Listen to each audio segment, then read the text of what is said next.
everyone. Welcome to This Day. It is Monday, June 30th. I'm your host, Bree Cox Kennedy.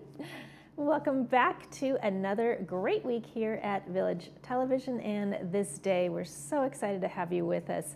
On today's show, we have Caring Senior Service with Dean White. And then later after that, we've got Radnet and Dahlia Artal with me over on Zoom.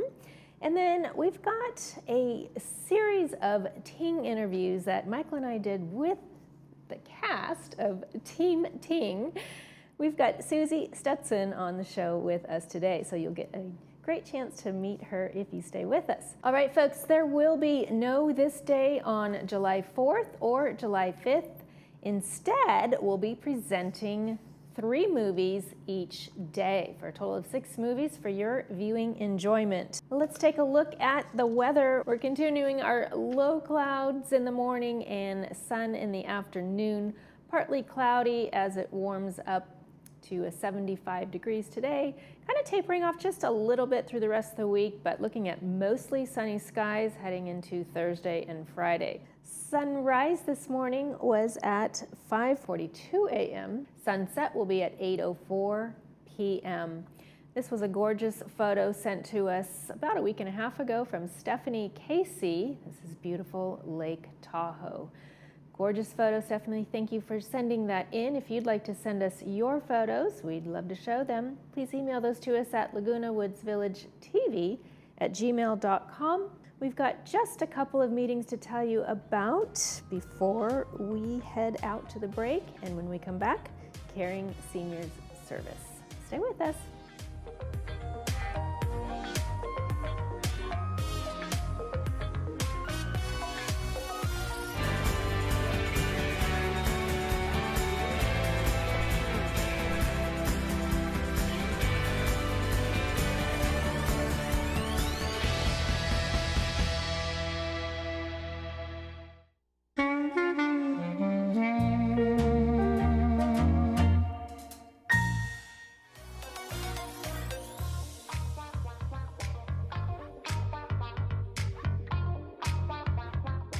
Different location, but the same great guests from Caring Senior Service. I want to welcome Dean White to our program. Thanks. Thanks, Michael. Good to see you again. Yeah. This is probably a familiar kind of feeling for when you go do a visit in someone's home for the first time. You sit down with them at maybe the kitchen table or in a living room, and tell me what the start of that process is for someone who's decided that they may need some home health care. Yeah, it's a great question. I want people first to know that I'm a no-pressure person. Mm-hmm. I want to get to know them. I want to understand their needs. I want to get to know them as a person. Mm-hmm. And I would say that a lot of companies, push the sale mm-hmm. and put something mm-hmm. in front of somebody to sign. That's not me. Mm-hmm. I really respect when somebody gives me time to think, and so I like to do the same thing too. Right.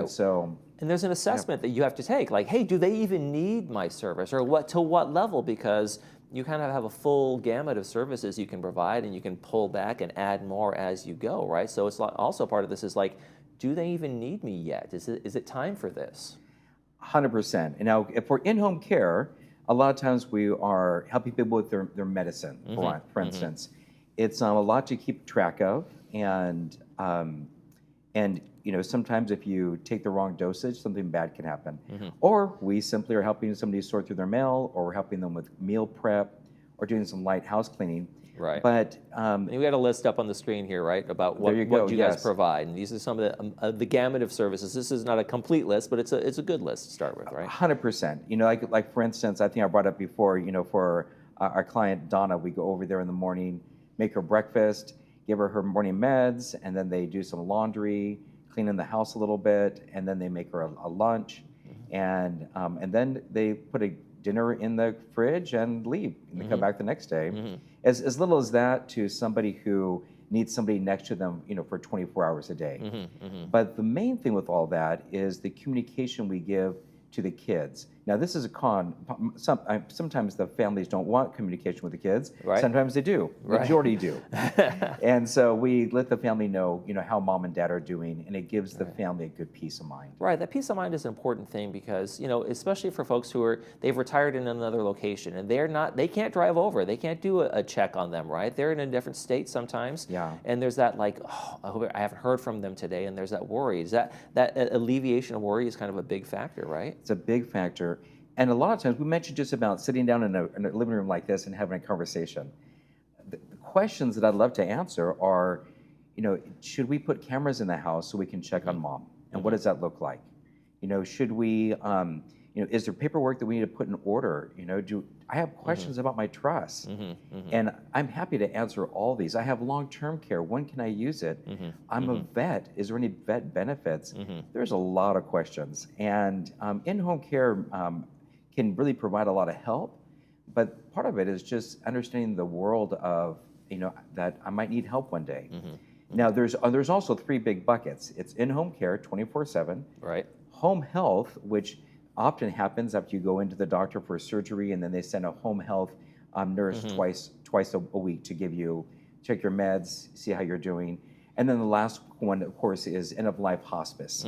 And, we work with each one of them, but it's nice to know what those buckets do and when to call them. Right, and sometimes it's just, hey, I need somebody to get me through, like you said, this recovery from a surgery where I'm going to need the assistance, and my kids are in another state, they can't fly out here, and I need this for a month, a 2-month kind of period.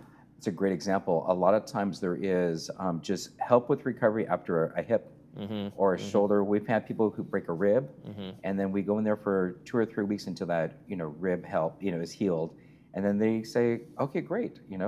With me, they don't sign a contract. They just sign an agreement that as long as you need our help, we're here to, this is the cost for that. But there's not a contract. You're not blocked down into care. Now, a lot of people who enter their retirement years, it's going to be fun. We're going to travel. We're going to do these things. Then they get to the later stage of that, and they know they need help, but they don't want to ask. And sometimes I feel like that fear is the biggest barrier to getting help and creating change in their lives, because they don't want that change and they're afraid of it. What do you say to folks who they don't want to do this, they need it, but they don't want to do it because there's a bit of fear of change and how it's going to be disruptive in their life?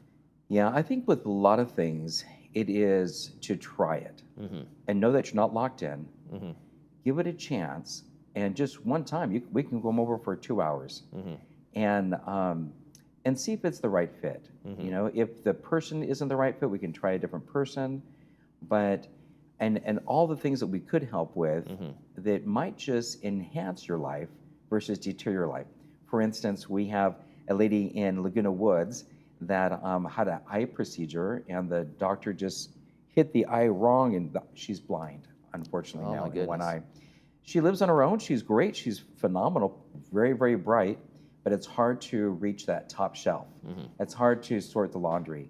And so we have a caregiver that comes over, and it has now enhanced her life versus, can you imagine her doing something and slipping and falling and breaking a hip or a rib or a shoulder or a wrist? How can we come alongside so you get the most out of life, not the other way around? Now, cost is a factor, like anything in life. This service isn't, provided for free. What are some of the price ranges, and what can people do to make sure that there's an affordability for the care they need? Great question. Really a big, impactful question. Yeah. So, one is that choose a company that's going to be flexible with you. Now, we have a flat rate, and if you mention that you heard us on Laguna Woods TV, then you get $2 off per hour, which is great. And then also we don't do a sign-up fee or a service fee, but we work with long-term care if you have long-term care.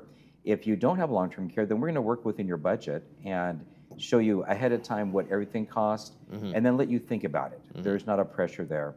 And then there's other ways that there could be something that you want to refinance on the house or do something else with the house, like a reverse mortgage or something, but that would be something if there was nothing else that we could tap into. I have an experience with a friend of mine whose parents are fighting them tooth and nail because they do need help. It's the father had a stroke and the mother can't do the care thing, but they're fighting. I don't want disruption in my house. I don't want strangers in my house. how do you help people get through that process of this change, again, that they kind of fear coming in? Yeah, it's a really serious question, right? I mean, here's somebody new, and husband had a stroke, wife feels that she needs to take care of him. Our goal is that we do the caregiving so that the wife can be the wife, so that the daughter can be the daughter, the son can be the son, or the husband can be the husband, so that they're not doing the caregiving. And it's a lot on somebody if somebody is, taking care of them to give them a bath, feeding, changing a diaper, or changing undergarments of any sorts. If there is a wound that needs to be taken care of, if there's also demands of going to the grocery store and meal prep. Right. So my feeling is, don't sign a contract, but step into something that you at least have somebody come in and try. See if there is a nice lady or man that can come alongside you. Talk to the neighbors and see, do you have a caregiver? Who is this caregiver? I have seen that people that have been reluctant found it very, very rewarding, and the fear goes away and more freedom comes into their life. Right. They can, like you said, they can stop being the caregiver and start being the husband, the spouse, and that whole thing. Done to cut you off, I'm so sorry. Sure. But the people buy things and spend $1,000 for a phone. We'll spend $60,000, $70,000 for a car with the hopes that it's going to give them freedom and enjoyment, right? And they take this big, huge. I just was in somebody's house yesterday. They put in one of those elevators that move you down, like across the stairway. Yeah. $18,000. They barely use it. Why not try somebody who would be a lot less money, a couple $100s, to see if that increases your freedom a lot much more than a materialistic thing that is just going to sit in the driveway or not be used that much. When we talk about the fear of having someone come in your home, the change and disruption, how do you vet the folks who are coming into those homes? That's a sensitive area. Great question. Yeah. So all our caregivers are put through a background check. We check them through 7 different agencies, if you can believe it. Wow. So the DMV to make sure they don't have a DUI. We check elder abuse, child abuse. If they've harmed a child, they're going to harm an adult. So anything that pops up in those things, they get cut out. And so they go through 7 different agencies for background checks. We also check references, and then they're also licensed and bonded before they come into the house. Now let's talk a little bit about what people can do in terms of making sure they can afford long-term care for a period of time. What are some of the things they can do in terms of their life insurance or their homes and those kinds of things? Yeah, a lot of people don't realize that if they have a life insurance policy, there's a good chance that there might be long-term care benefit to it, or that they can actually sell the life insurance. And people are like, no, I thought I had to only be able to use it when I passed away. Actually, there is a lot that you can do with life insurance. And so I always tell people, give me a call. I will help you alongside of it and see if there's anything that we can do with life insurance, anything we can do with your current house. But my goal is to maximize your income, and so that maximize the benefits so that you can have the help and care that comes alongside of you. All right, that's going to wrap up my first home visit with Dean White from Caring Senior Service. Thanks for joining us today. Thanks, Michael. Great seeing you. You're watching This Day. We'll be right back.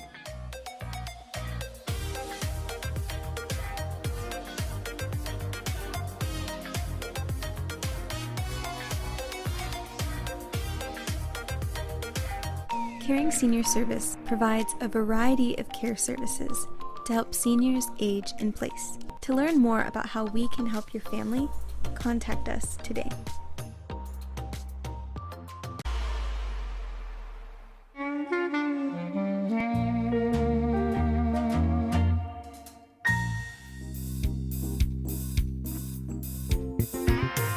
Welcome back to the show, everyone. Joining me now is beautiful Dr. Dalia Artal, Medical Director of Chest Imaging with RadNet.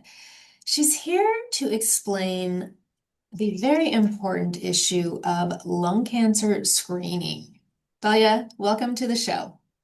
Thank you so much for having me. I should say Dr. Dalia Artal. No problem. I'm the Director of Chest Imaging at RadNet.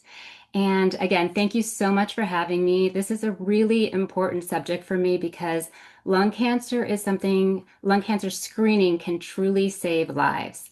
it helps us catch cancer early when it's most treatable. And that's why this conversation matters so much to me, because we could really make a difference. Dr. Dahlia, are you seeing lung cancer in younger people due to environmental factors? Sure, there are a lot of different risk factors involved. Smoking is still the number one risk Is factor for it? developing lung cancer. Others would be secondhand smoke, certain job exposures, for instance, asbestos, diesel. Firefighters can be screened for this reason as well. Pollution, more so in some cities and in others. Of course, fires that are going on right now in Canada. And of course, we experienced fires here earlier this year. And also, there's a radioactive gas called radon, and that is emitted through the soil from the ground. And it's actually probably the second cause of lung cancer. And it's odorless and tasteless, and it's just being emanated from the ground, from the soil, and that could also be a cause as well. So you don't necessarily have to be a smoker, or another risk factor would be a family member who has a history of lung cancer as well. So you don't just have to be a smoker personally yourself to, unfortunately, get lung cancer. Right. So on the heels of that, it sounds pretty widespread. So who is a candidate for lung cancer screening with a low dose CT scan? Sure. So currently we follow the national guidelines, which tells us that not everybody needs to be screened, only those who are at high risk. And it's really important to speak to your doctor to find out whether or not you might be in this category. Specifically, things that we look for are if you're between the ages of 50 and 80, you have a 20 pack year history of smoking. So that means you've smoked a pack a day for 20 years or 2 packs a day for 10 years. You currently smoke or have quit within the last 15 years, then you qualify for lung cancer screening, for low dose lung cancer screening. So people who meet those criteria specifically are at much higher risk for lung cancer, and multiple studies have showed that annual screening low dose CT within this group of people can reduce the chances of dying from lung cancer by catching it early when patients are not symptomatic. Right. So you mentioned some of the factors, but what are would you say the top 5 risk factors that contribute to lung cancer, and therefore obviously people would want to go get screened? I mean, smoking is one of them. You've talked about a few others, but really up there on the top of the list. Yeah, I mean, smoking is really probably 1, 2, 3, 4, 5. Is it really? Yeah, and then of course Wow. there's environmental and genetic, Right. factors that contribute to that as well. But yes, so now that and it's any kind of tobacco product, so it's not just cigarette Really? smoking. So So even chewing tobacco, does that affect the well, lungs at that all? causes more oral tongue-based cancers, less so like inhalational irritants cause. So any particulates, any you know hazardous materials that are particulates in the air that you inhale that get into your lung tissue can cause lung cancer. Yes. So I knew of someone just a few, maybe last year. Um, 2 people, in fact, they were cousins, and they were exposed to some type of a toxin that was in the air. And I don't recall, I wish I would remember the story correctly. One of them ended up passing away. She had such a severe lung disease, and I don't think it was necessarily cancer. One treated herself by fasting and detoxifying her system, and the other one did not. And the cough progressively got worse and worse and worse until the doctor said there's nothing more we can do. So I think it's that was kind of an eye opener thinking, wow, just being out in the environment can cause these stressors on our system. So are people able to get screened? Or let me rephrase that. Are people getting lung cancer and not showing symptoms or signs? Yes, yes. Unfortunately, lung cancer doesn't usually ever cause any symptoms in its early stages. Usually, by the time you actually have symptoms related to lung cancer, at that point in time, it's usually less treatable or potentially non-operable. So that's really the key point about lung cancer screening is that, and one of the criteria, in fact, is that you are not symptomatic. And every day, we see patients that don't have any symptoms, not even a cough, just have the history of smoking. And incidentally, we pick up a lung cancer. And again, the key is picking it up early when it's still very treatable. If you do have symptoms tend to be, a cough that's going away or that won't go away or that's getting worse. Even coughing up a little bit of blood, that's very concerning. You should definitely go see your doctor Very for that. concerning. If you're short of breath continuously, that should also be looked into. Any unexplained weight loss, chest pain, or a hoarse voice, any changes like that, you should definitely get checked. But again, the key is that screening is done in early stages when it's treatable, when you can really save and cure a person. And so that's the key of getting screened is early detection. Right. And so I'm assuming that screening is safe, relatively safe, but what can people expect during that screen? Sure. Low dose CT scan is very safe, very fast, very simple, and completely painless.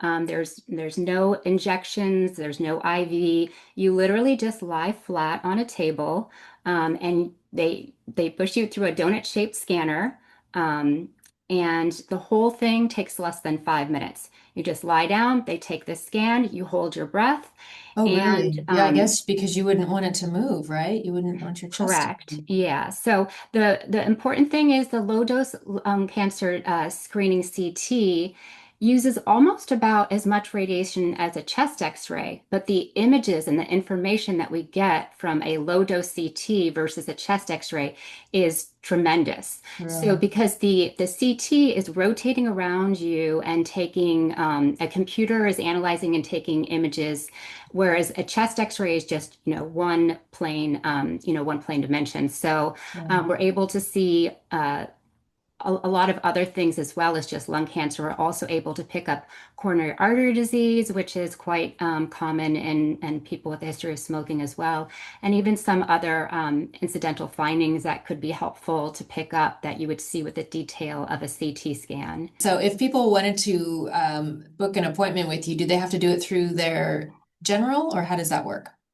Yes, they should speak to their doctor because there's a shared decision-making process. There are a few questions that have to be agreed to, and to make sure that they're being screened appropriately depending on their background and their history. And then you can also visit the RadNet website to find one of our convenient lung screening locations closest to you.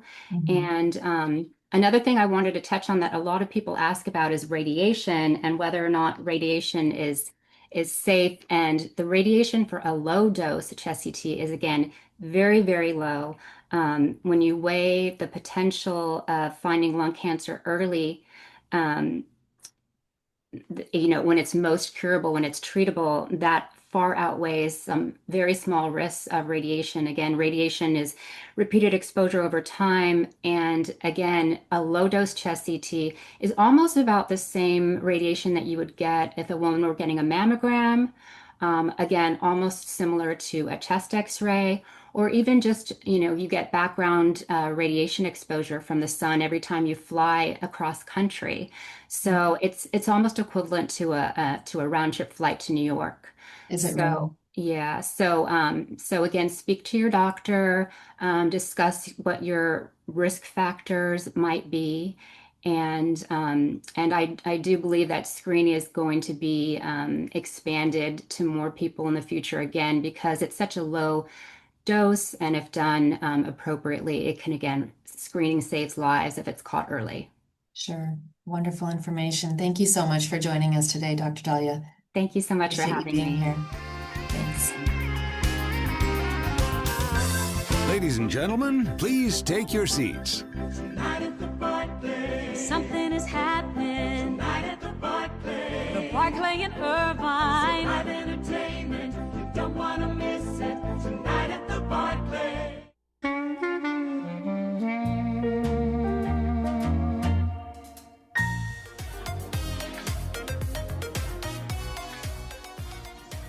Welcome back, everyone. Next, I have Susie Stenson with me. She's coming to us from Minnesota. That's right, Minnesota. You guys are all East Coast. So, Welcome to the show, Susie. thank so nice you. to have you. Thank you for Now, having me. What's your role with Ting in this entire project? So my role with Ting, I'm a program manager with the Sales and Business Organization. And so I get to work on fun projects like Laguna Woods Village and new initiatives in the company. Fantastic. So how long have you been working on the Laguna Woods Village project? This project I've been working on since the beginning of 2023. So this has been close to my heart, and I'm so excited to be here today to talk about this project. Yeah, it was always in the future, right? Yes, And now yes, we're here. and now we're here. Did you ever think that this day was going to come? I always hoped, and now we're here, and it's very exciting. Yeah. Wonderful. And you're making the process so much easier for our residents. We hope to, yes. So focusing on, transparent communications, timely communications, the right communication at the right time is definitely a focus. And also just ensuring that the residents know what's going to happen next. Sure, yeah. Yeah. Kind of leaves the door open for communication also, so they feel like they can engage and find out what is next. That's right. What's going on.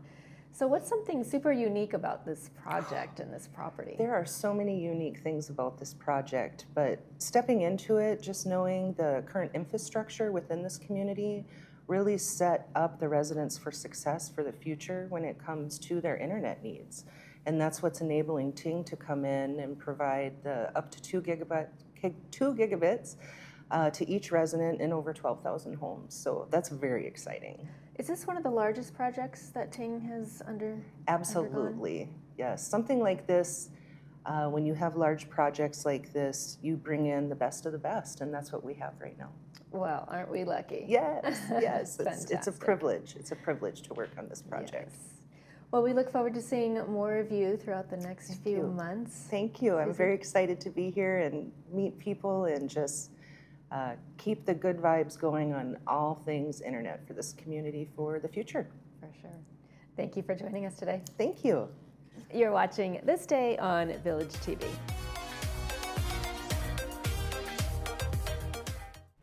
Hi there, I'm Bob Eubanks. Remember me? I'm the king of whoopee. And you're watching Village Television. But everybody does.